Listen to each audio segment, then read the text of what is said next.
alerta se ouviu. Bem de longe posso ver robôs marchando sem temer. Metal ruge sem parar, tremendo o chão ao seu marchar. Mas não temo, vou na fé, obliterá-los onde estiver. Beto, Afonso e Didi, metralhando até cair. Depois da bagunça tem muito trabalho a se fazer. Cemitério, vou construir um cemitério pros robôs gigantes.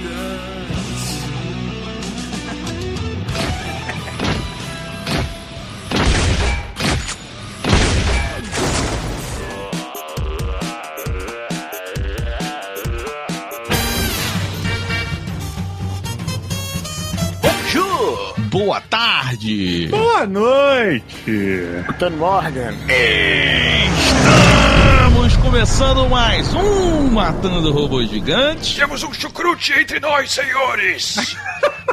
Estou aqui nas trincheiras alemãs aqui. Seus ratos são melhores do que os ratos ingleses? Eu sou o Beto Estrada e estou aqui com Afonso Morte ao Chucrute Solano. E diretamente de Brasília, Didi, eu juro que eu ouvi o Dudu falar em nhoque. Braga. Caralho, essa aspas entre os nomes, elas estão cada vez maiores, né?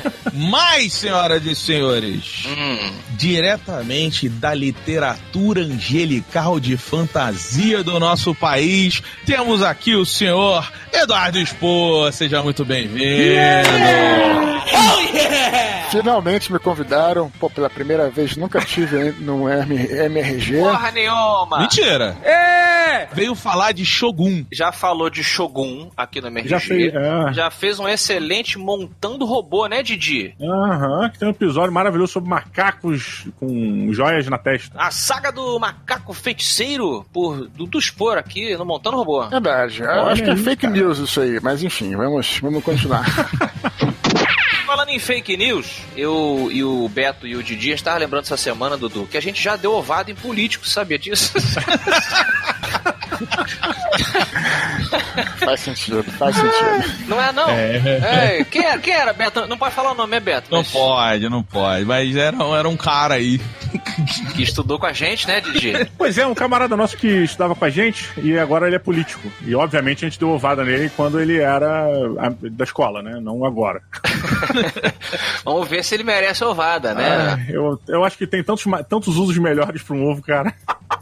Dudu, você já tomou ovada no aniversário no colégio? Já deu ovada? Olha, no colégio não. Mas quando eu tive na faculdade, o trote, né? Aí fui preparado e tal, aí tomei aquela ovada clássica lá. E também já dei um trote em outrem, né? Em outrem? Mas era um ritual, a galera deixava... Tinha gente que deixava... Tinha os aniversários... Né, e o cara, tinha um cara lá que ele sabia o aniversário de cada um e ele enterrava o ovo no jardim do prédio. Porque dizia que ia ficar podre e tal. O cara, você gosta muito de RPG. O cara, ele era tipo um cronista primeiro, né? Que ele mantinha um registro desse aniversário.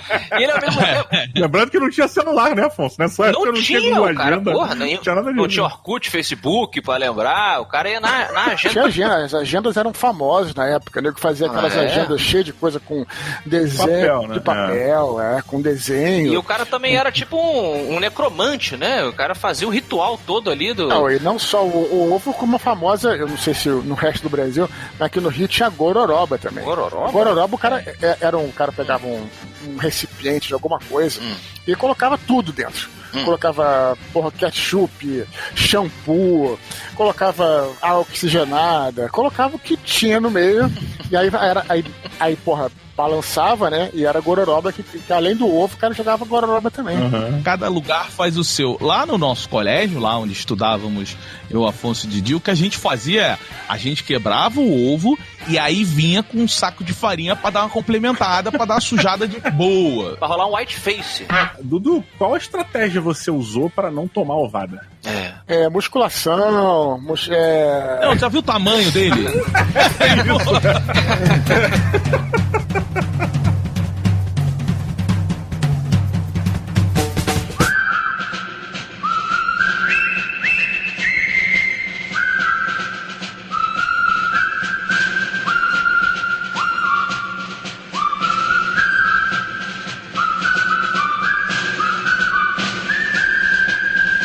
Senhoras e senhores, chegamos aqui em fevereiro de 2020, o Oscar passou e o favoritíssimo, meus amigos, não conseguiu vencer um monstro asiático, rapaz. E estamos falando da obra-prima de guerra de Sam Mendes, o filme 1917, que retrata ali de uma forma única, peculiar, a Primeira Guerra Mundial.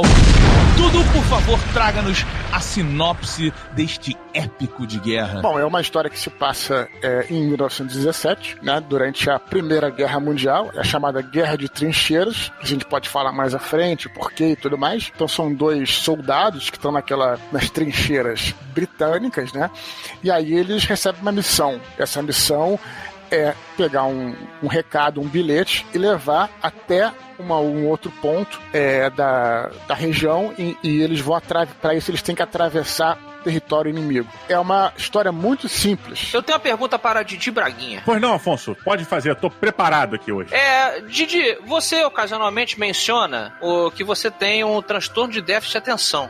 Que tá muito na moda hoje em dia, né? Todo mundo tem aí um transtorno de déficit de atenção e tal. Esse filme, ele tem uma característica muito interessante, que parece que ele é todo numa única tomada. Duas, né? Duas tomadas, na verdade, que era o marketing do filme, era que é isso, né? Mais, na verdade. Sim, não, mas o marketing dele era que o filme era feito em duas tomadas. Ok, mas a forma como ele é apresentado, a brincadeira, é como se fosse um único shot, né? E aí eu me perguntei, será que o Didi, dessa forma, fez diferença pra você? Mas, cara, esse é muito interessante, porque eu acho que a gente tá na era, né, que a gente já entendeu que para um produto ser vendido, né, para uma ideia, para uma ideia pegar, para alguma coisa realmente vingar, você pode criar uma história, né, criar uma linha argumentativa que fundamente aquilo. A história da religião é feita em cima disso, a história dos grandes povos é feita em cima disso, Grécia, Roma, né, a Roma simplesmente pegou as paradas que tinham na Grécia e recontou, de certa maneira. Se tivesse transtorno de déficit de atenção, eu já tinha me desligado. Vocês também aí? Eu também, eu já me desliguei. Inclusive, eu tô pensando o que eu ia falar. Eu sabia!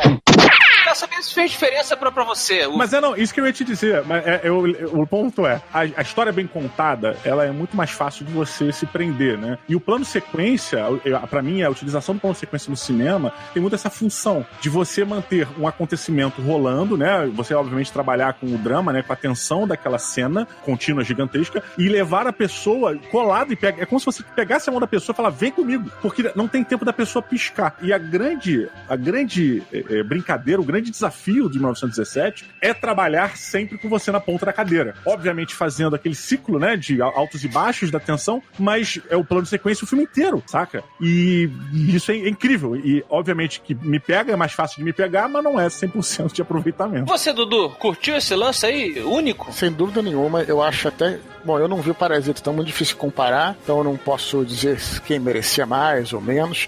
Então, de qualquer maneira, essa linguagem, né, que o filme traz, por que ela é importante? Porque ela, eu diria assim, é um passo além, né, diferente da linguagem do cinema. A gente teve aí, ao longo da história do cinema, vários filmes que foram icônicos. Na nossa geração, a gente pode olhar um pouquinho para trás e ver ali o Resgate do Soldado Ryan, que foi um filme que, se você vê, por exemplo, aqueles filmes antigos, como, por exemplo, o mais longo dos dias, e vai comparar com o Soldado Ryan, você vê ali um realismo no Soldado Ryan que não existia na época. Por mais que o cara pudesse mostrar morte e tudo mais e tal. E aqui, e por isso que eu acho que esse é um filme icônico, não é só pela história, mas pela linguagem. Não é o primeiro a fazer um plano sequência, mas com esse plano sequência e com essa linguagem, ele te dá um passo à frente no realismo cinematográfico. Por isso que eu acho que é um filme muito importante, cara, sabe? Um filme histórico, assim, um filme importante na história da linguagem cinematográfica. Por esse motivo, você realmente sente que você tá ali na guerra. Agora, é claro que pode falar, não, mas é uma mentira porque teve vários, houve cortes e tal. Claro. Beleza, mas o que importa é o que você vê. Se eu não me engano, cara, ele levou por efeitos visuais, né? E o maravilhoso dele ter levado por efeitos visuais é que ele ganhou em efeitos visuais para nos fazer acreditar que era real. Não para pegar algo que não existe e transformar aquilo para você entender. É o contrário, é tipo um mágico, né, cara? Isso do 1917, eu falo para todo mundo que não viu, cara, assista porque você tem aqui um marco do cinema, não só pelo plano de sequência, mas porque a maneira como eles trabalharam e como eles usaram o plano de sequência a favor da história. Você percebe que é um filme de guerra com o que ele menos tem é tiroteio, e o que ele mais te mostra é exatamente como é difícil você estar o tempo todo numa situação em que qualquer coisa pode acontecer a qualquer momento. Então você passa aquela jornada do lado daquele carteiro falando assim, caralho, velho, que merda.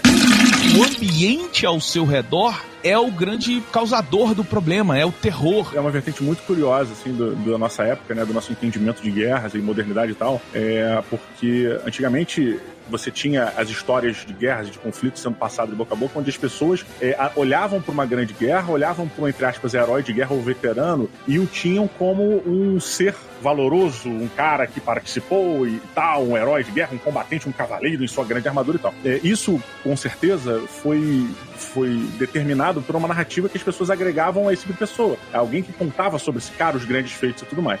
E hoje, a gente, com a nossa mídia, né, trabalhando a favor da narrativa, da contação de histórias, da passagem dessas histórias pra frente, a gente vê cada vez mais filmes que falam sobre os grandes conflitos, as grandes guerras, mostrando muito mais o warfare, né? Esse clima. O Soldado Anônimo é um excelente filme. O filme termina e o cara fala, pô, eu só dei um tiro.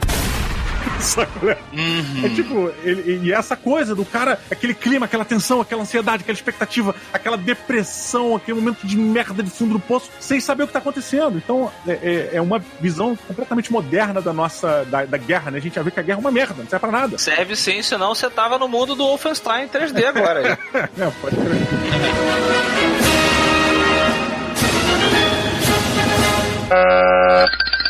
Ainda falando de cinema, eu diria assim que quando você falou de contação de histórias e tudo mais, o que importa, eu também escutei algumas comentários nesse sentido, né? Porque a história é muito simples e realmente é, como a gente falou, né? Vamos dizer assim, o gancho da história, a sinopse é muito simples, mas não importa. Para você contar uma história, o que você precisa ter é conflito. Né, o conflito, as coisas que acontecem ao longo da história, as dificuldades, não importa muito se no final o que vai acontecer, se vai ser um grande final, tudo, mas os conflitos que você passa para chegar até ali. E nesse ponto eu até acho engraçado, que me lembrou até um pouquinho os jogos de RPG, que vai se ligar. Quando você é um mestre e você cria um jogo de RPG, por exemplo, os caras têm que atravessar uma floresta. E você ali, você tem que inventar um monte de situações e eventos que os caras vão, né? Tem armadilha, tem o combate em si, mas não é só combate, tem o encontro com alguém, tem, sei lá, você fica doente, você comida, fica assim. Então, essas coisas, né, que acontecem ao longo da jornada, é que o diretor precisou trabalhar muito bem para não ser uma história repetitiva, né? Porque seria, caso contrário, seria os caras só andando no campo, ou de repente trocando tiro com alguém. E eu concordo muito com o Dudu, essa questão da história, simples servir para o roteiro. Sim, com certeza sou. Inclusive sou babaú de todos vocês aqui. Obrigado aí, porra, depois deixa aquele da real lá. Mas o lance é esqueci, caralho, filho da puta. Peraí, voltei. Quem faz o trabalho mais pesado, né, é o cinematografista da parada, é o fotógrafo, o diretor de fotografia. O Roger Dickens. E o lance, cara, é que eu vejo muito essa questão da jornada do herói, que o Dudu fala muito, colocada nesse filme, e esse filme tem um roteiro tão surpreendente que a maneira como a jornada do herói é apresentada pra você, ela é genial. O filme ele te entrega um protagonista, tá? O filme começa, um soldado, ele recebe a missão, e ele tem que cumprir essa missão. Esse é o seu protagonista. E na jornada do herói, o Dudu me corrija se eu estiver errado, mas um dos primeiros momentos que o herói é chamado pra missão, ele nega. E esse cara não nega. Ele nega sim. Não, ele não sim. nega, de forma alguma. Não, é porque ele tá falando do irmão. É porque o Diogo tá fazendo a ponte pra dizer que o herói não é o irmão do cara que morre no meio do caminho, é o amigo dele. Mas são dois heróis, gente. Que ele não queria ir junto. Eu discordo, mas tudo bem. Não, mas é que não é questão de discordar, não. Eu vi o filme 2 vezes, Afonso, sem brincadeira, assim. I'm awesome! Ah, então não. Então, não, mas eu tô sendo, não é questão de discordar, cara. É porque... Não, meus argumentos foram derrubados agora. Mas... Drop the mic. Ele viu o filme 2 vezes, gente. Mas é uma questão de falando de um fato, tu tá negando o fato, porra. Não. Estamos vivendo o Brasil na energia aqui. Né?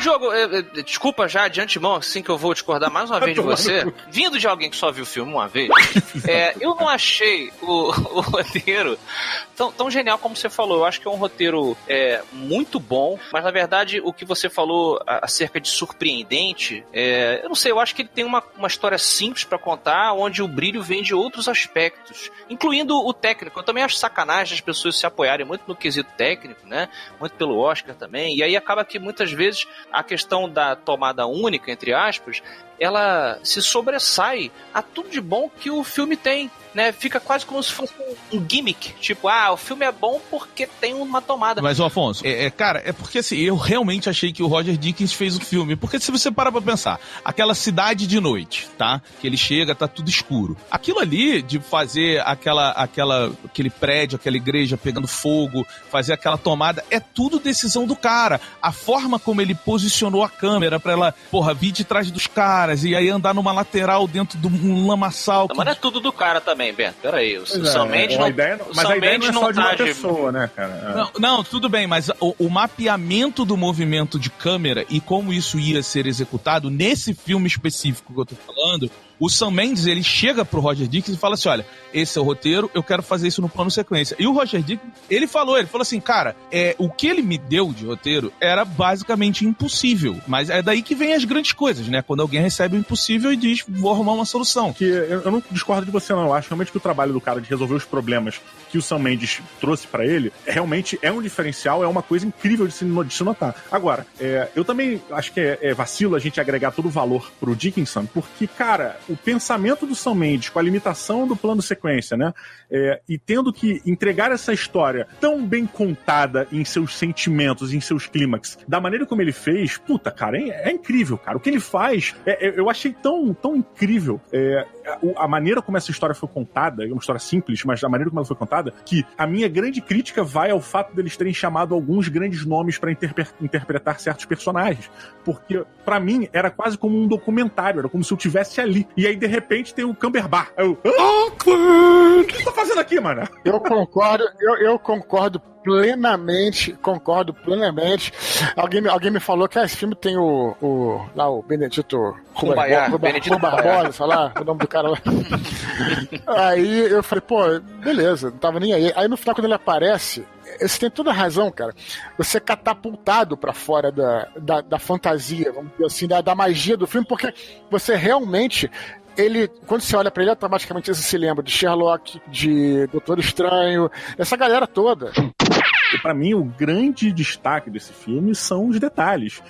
São todos os detalhes que foram incrivelmente bem pensados, são todos os detalhes que foram colocados milimetricamente no seu local correto para que quando a câmera estivesse voando em direção atrás do cara, se jogando no rio, você visse as pétalas, sabe? Você visse aquele trepidar da chama, saca? E tudo isso foi muito bem pensado. E eu acho que quando eu elogio o roteiro ele tem isso, cara. O roteiro, esse tipo de roteiro, ele precisa desse tipo de marcação. Você passa por horrores da guerra de uma forma muito diferente do que a gente viu em Humana. A menina com a criança que ele encontra é uma cena tão bonita. Nossa, você vontade de chorar agora. Você descansa com aquele cara naquele momento. Não, e olha que coisa interessante, né, cara? o Beto, ele tá numa jornada na vida dele, indo por um caminho, eu tô numa outra também, aqui indo para o meu caminho, e... Eu e o Dudu estamos parados. A gente tá aqui debaixo da árvore, Dudu.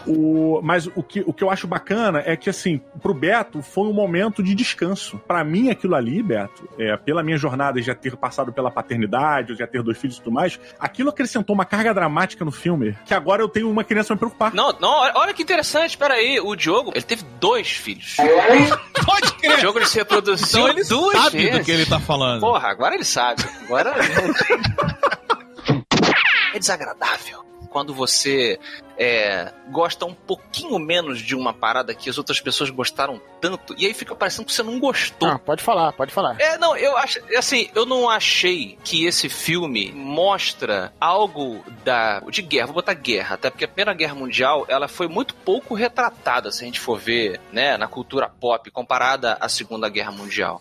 Mas eu acho que ele não mostra coisas da guerra que a gente nunca viu. Eu acho que ele mostra o retrato do horror da guerra de uma forma muito parecida com a das outras, só que bem. Você tem que considerar o que você gostaria de ver, por exemplo. É porque a Primeira Guerra Mundial, ela realmente foi aquilo. Ela foi a guerra estática, foi a guerra de trincheiras. Eu quis dizer o seguinte, desculpa, vou tentar ser um pouco mais claro. Eu não vi nada nesse filme que mostrou, tipo assim, caramba, eu nunca tinha visto a guerra em si, sob esse ângulo. O que eu vi foi uma forma de contar sensacional, com atuação sensacional, com um roteiro muito fechadinho, muito bom, um plot simples, não quer dizer que seja fraco, né? A ideia é simples, vai entregar a mensagem daqui pra lá, o que realmente brilha é tudo ao redor. Só complementar e dizer que, não estava falando da linguagem, né? Foi a questão, mas só complementar e dizer que até recomendo então pra galera um filme chamado Feliz Natal, que se passa também nas trincheiras da Primeira Guerra Mundial,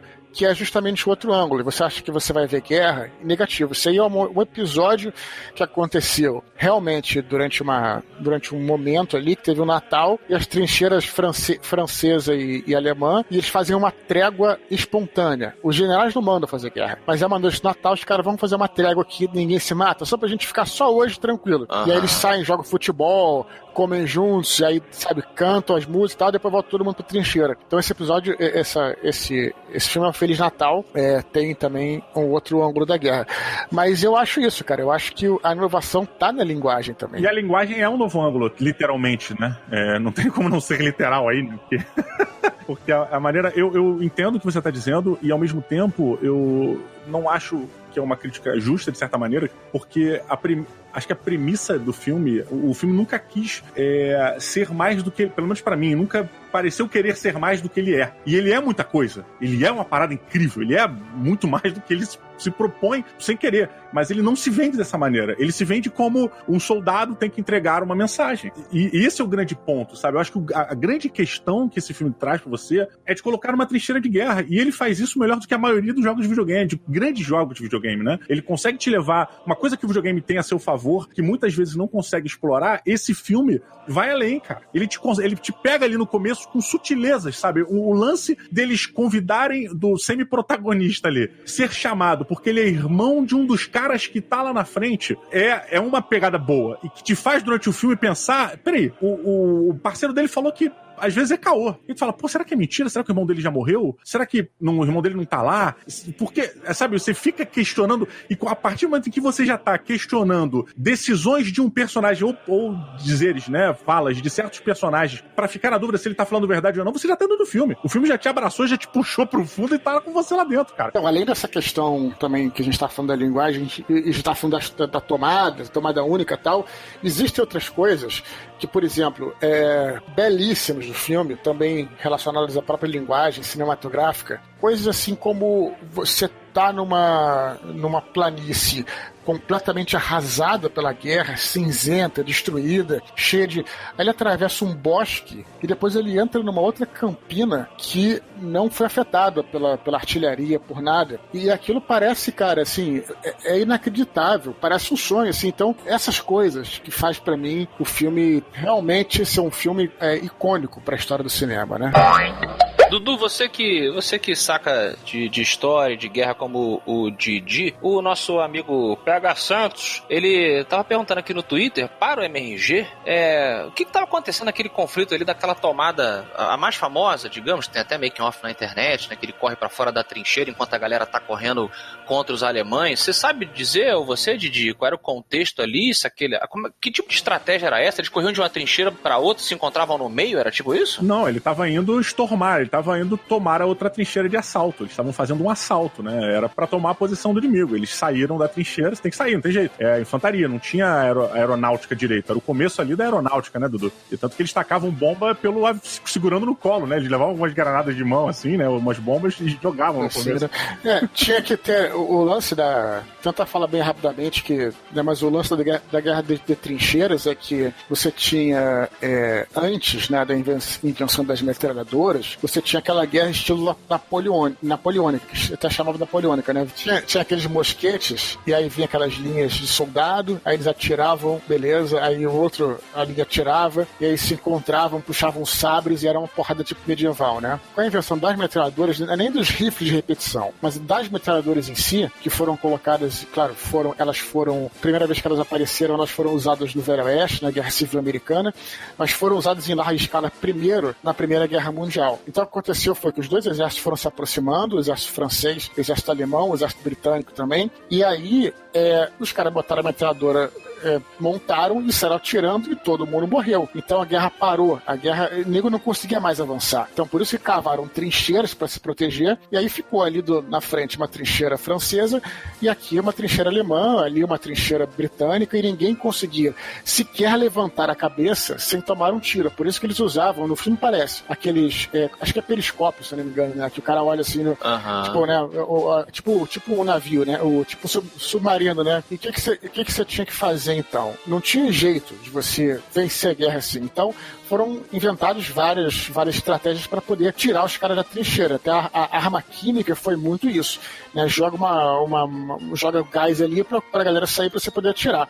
E aí tem uma hora que você tinha que realmente avançar. Então todo mundo saía correndo. Cara, assim, é como o soldado Ryan. Você sabia que muita gente ia ser metralhada e morta ali. E por isso, cara, é tão importante o cara levar o recado, porque você vai poupar muitas vidas ali se você não fizer esse ataque, né? Porque muita gente com certeza vai morrer.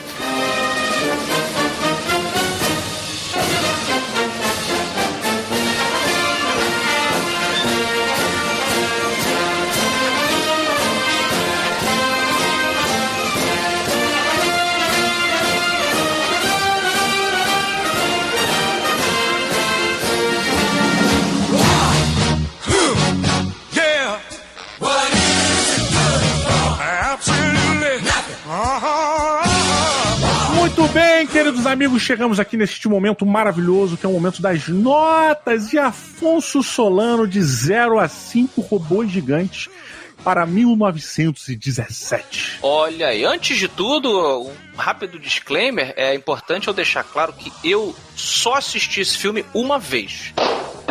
Então a minha nota se baseia nessa limitação. Só pra, deixar a sacanagem aí. Cara, Didi, você falou de videogame, né? E de fato isso me saltou, cara. A experiência, né? A gente falou de RPG também, todas as mídias que a gente, né? Não existe, acho que nenhuma mídia que não tenha abordado as guerras, né, da humanidade. E o videogame também me saltou, cara, essa coisa de você estar ali junto com os protagonistas, vamos colocar assim, e passando de uma fase para uma fase, o cenário vai mudando, né, realmente ele lembra bastante, cara, principalmente alguns jogos que, conforme os gráficos hoje do estão cada vez mais cinematográficos, né, hiperrealistas, alguns jogos até são criticados porque você basicamente está andando para frente enquanto as coisas estão acontecendo, como se fosse um filme pouco interagível, sacou? Uhum. E é uma das experiências assim, cinematográficas que mais nos traz próximo a uma experiência, né, desse conflito horroroso. Eu acho que quando a gente tiver velhinho e os filmes forem experimentados com realidade virtual, eu acho que a gente vai chegar num outro nível, né, onde a gente inclusive vai ter que começar a considerar dar uma segurada Eu vi uma vez, falando aqui sobre essa coisa da proximidade, eu vi uma vez um veterano da Segunda Guerra Mundial num documentário sobre jogos de videogame. E eles botaram o velhinho pra jogar um jogo da Segunda Guerra Mundial. Não sei qual era. E aí o velho falou assim, tá bem realista, mas assim, vocês não estão perto do que é realmente. Aí o professor fala, mas por quê? Mas, pô, o gráfico tá incrível, o som. Ele falou assim, pô, cara, sabe um negócio que faz muita diferença? O cheiro. Olha. Eu não estou sentindo o cheiro dos meus amigos queimados. Olha só, frase desgraçada que esse velho falou. Ele falou, isso é uma coisa que você nunca esquece. O cheiro do seu amigo. Imagina, a gente tá andando aqui, de repente cai uma granada. E o Diogo, daqui a pouco ele virou um... Por que eu que tenho que queimar? Tem 4 pessoas aqui, eu que tenho que queimar. Porque a gente talvez vai chorar mais. É ruim, eu sou descartável, né? Tá bom, obrigado. Mas, caras, eu achei um filme excelente mesmo. Apesar do plot ser simples, né? Muitas surpresas me pegaram ali. Tem mortes de pessoas que você não espera. Os capacetes ufológicos dos soldados também. Um toque muito especial pra mim. Então, caras, eu dou... De 0 a 5 robôs gigantes. Tem ascendência sumérica isso. Tem uma... Cara, de 0 a 5 robôs gigantes eu vou dar 5 robôs. Ele entregou que ele prometeu e, putz, que filmaço. Espero que as pessoas assistam no cinema como o Didi e o Beto me recomendaram assistir, que ele vai ficar pra história. Olha só, 5 robôs gigantes. Caraca, eu não achei que fosse vir 5 não, maluco. Caraca. Eu também não, te falar que eu também não. Roberto do Que Estrada, você, de 0 a 5 robôs gigantes, quantos robôs você traz para 1917? Então, é um filme grandioso, assim, e é o segundo ano que a gente tem um filme desse, sabe? Tipo, ano passado foi Dunkirk, que também é uma experiência cinematográfica maravilhosa, mas é menos pessoal. Eu achei esse filme um filme de guerra muito... Ele tem esse lado, né? Ele é muito humano no sentido de que olha por dentro da guerra como é que é, sem aquela coisa do cinema que a gente sempre tá acostumado. Cara, né? Você cola numa pessoa... tem empatia suficiente com ele e segue todas as dificuldades que ele tá tendo, não só de escalar a montanha, mas de ter que embater os seus próprios demônios para resolver um problema gigante que tá na frente dele. Mas eu vou te dizer que pra quem joga RPG, esse filme é altamente Dungeons and Dragons, porque o cara tem hit point. O cara vai perdendo pontos de vida e vai ficando todo ferrado. É mesmo, né, cara? Eu dou 4.5 robôs gigantes pro filme por causa de duas coisas. Uma é a quebra com o Benedict Cumberbatch, com o Game of Thrones. Foi uma quebra. E a outra coisa que é assim... Beto, você acabou de me lembrar justamente por causa dessa catapulta aí, que acho que o Dudu falou. Não vou aceitar. Você já deu sua nota. Não tire décimos. Eu tiro umzinho, Didi. 4.9. E a outra coisa pra mim é o lado muito poliana que o filme tem ao forçar a barra com o herói. Porque, tipo assim, olha, o alemãozão vilão do mal, ele cai do avião enquanto você vai ajudar ele tenta te matar, sabe? Tipo, pô, velho. E aí? Não pode mostrar mais agora alemão sendo mal, né? Agora Não, pode. Mas isso é até coisa bacana que o Dudu comentou do filme Feliz Natal, cara. Até o Feliz Natal, o alemão era um virão do inferno que vinha comer a alma e as crianças. Depois do Feliz Natal, né, que eles falam, não, peraí, os caras são fazendeiros também, tem família e tal. O lance do general da guerra é você desumanizar o inimigo, né, gente? Peraí, uma coisa é, se você mostrar na guerra o alemão sendo vilão, você não tá dizendo que todos os alemães são vilões, pô. Não tá. O que eu tô falando é o seguinte, eu acho que ele podia tridimensionalizar melhor também o vilão. Mas eu acho que isso faz sentido dentro do roteiro, cara, porque é o ponto de vista daquele soldado. Claro. A gente tá abraçado, a gente tá montado nele. Nós somos ele, então a gente está lutando contra um mal. É o que esse cara, ele foi doutrinado para ter essa conclusão. Tudo bem, eu não discordo, mas ao mesmo tempo eu acho que quando você bota totalmente na sombra o momento em que ele tem que matar alguém, eu acho que você podia, na real, mostrar, olha que merda, velho. Você tem que matar alguém, você tem que olhar no olho de outra pessoa. Não, mas aí você tá... Mas eu já não acho que isso seja algo porque ele é o vilão. Eu acho isso ultra realista, porque na guerra, o inimigo vai querer te matar, sim. Não importa se... Não é porque o alemão é mau, é porque ele é o inimigo, no caso ali, e a opção foi mostrar um soldado inglês.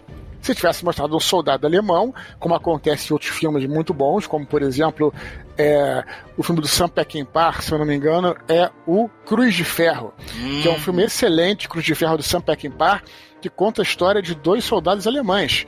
E aí os inimigos são os russos.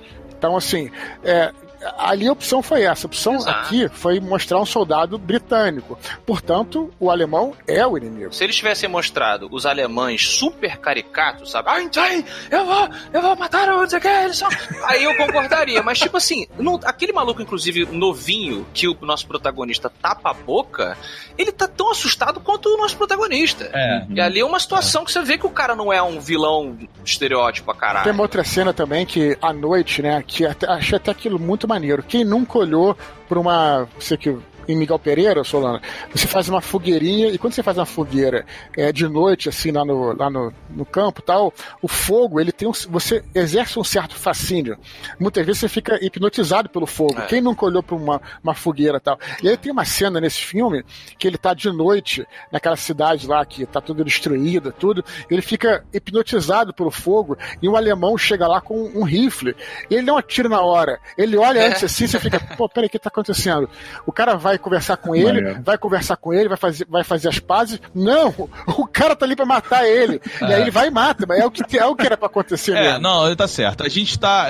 Eu perdi essa visão de que a gente tá nos olhos do cara e aos olhos do soldado o inimigo é do mal e ponto, né? Então, eu concordo. Eu retiro, então, Diogo, de 4.5... Vamos para 4.8, robô gigante. Olha aí, Didi! Porra!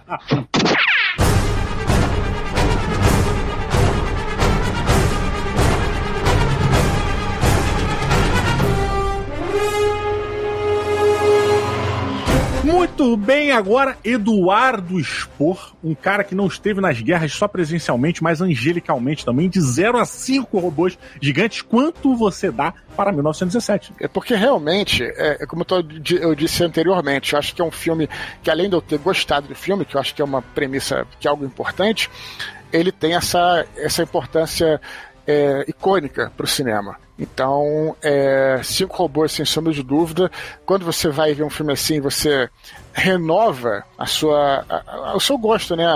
O seu gosto por cinema, por ir na sala de cinema, por ver um bom filme. Hoje em dia que a gente acaba vendo muita porcaria aí e tal, e você vê, cara, ainda se pode fazer coisas excelentes do cinema. Eu não que eu duvidasse disso. Então, 5 robôs. É você que volta e meia a gente fala que deve ter morrido em alguma guerra aí, por isso que você ama tanto, né? Tem esse saudosismo aí pelo conflito mundial. Quantos robôs gigantes você dá para 1917? Lembrando que o Diogo viu o filme 2 vezes, a opinião dele é a que mais vale, tá? Ai, meu Deus. Mau peso. Ai... It's still funny! Eu acho que esse filme ele é uma jornada, né? Ele é uma odisseia particular aqui de 2 caras, sabe? Tentando cumprir seus objetivos na guerra.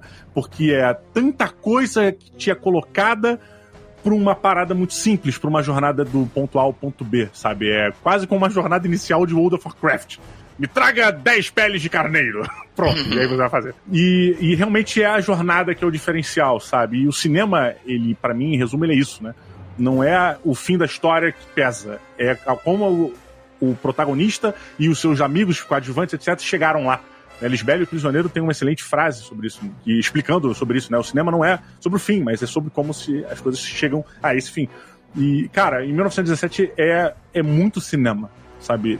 Eu acredito que pra muita gente vai ser o primeiro grande épico de guerra, sabe? A gente teve aí o Resgate do Soldado Ryan, tivemos outros filmes e tal, mas ele é um filme muito particular de agora. A gente chegou num momento tecnológico que é possível fazer isso que vocês estão vendo, sabe? Ele é um marco do cinema. Os efeitos visuais trabalham em prol do realismo e não o contrário, né? E não o contrário, a gente não quer criar mundos fictícios, mas pelo contrário, o realismo ele é tão absurdo que é preciso usar elementos que trabalham muito mais com fictício para mostrar como é a realidade. A gente não faz ideia do que é vivenciar uma guerra. A gente não tem como chegar perto, sabe? Where are we going? Tem uma cena... O cara, ele saiu pra jornada dele na trincheira alemã. E aí ele se corta no arame farpado. Cara, esse corte do arame farpado é usado até o final do filme. Eu tinha certeza que esse desgraçado ia morrer de infecção. Eu também acho que... Quando ele mete a mão dentro do corpo, então eu falei... E é por isso, e é por causa desses pequenos momentos que quando ele corta a mão, a câmera, ela valoriza isso. E a partir daí, tem pequenas cenas que ele perde o equilíbrio, ele vai apoiar alguma coisa, ele mete a mão dentro de um corpo onde acabaram de sair ratos. Oh, não! E aí tu, não, vai infeccionar! E tu, tipo, meu irmão, o nego tá atirando no cara. Foda-se a infecção dele, cara. Foda-se. E você, ser humano médio, tá preocupado do cara infeccionar a mão, sabe? Cara, ele é genial pra mim por causa disso. São as imperfeições em frente à câmera que valorizam o todo, assim. Então, eu não vou me estender muito mais do que isso, porque falamos muito bem desse filme. Ele é um marco do cinema pra mim, acho que o Dudu concorda também. É uma experiência fabulosa cinematográfica. Saia de casa pra assistir o quanto antes, porque você precisa ver 1917 na telona com áudio inacreditável. Oh yeah! Quem gostou desse filme aí e ficou impressionado com o plano de sequência, pode querer, de repente, no final do ano, assistir um outro filme que vai estar em cartaz aí, não sei se vocês estão sabendo. Um filme chamado Ambience. Já ouviram falar desse filme? Ambience, não. Era todo feito em plano de sequência também, não tô zoando. Chuta a duração do filme. 2 horas. O filme vai ter 30 dias de duração. Quê? O trailer tem 72 minutos. Pra quem quiser aí gostar da ideia, acho que vale a pena correr atrás. Sacanagem. Tô falando sério, cara. A versão do diretor tem... Vamos fazer uma versão resumida com uma semana.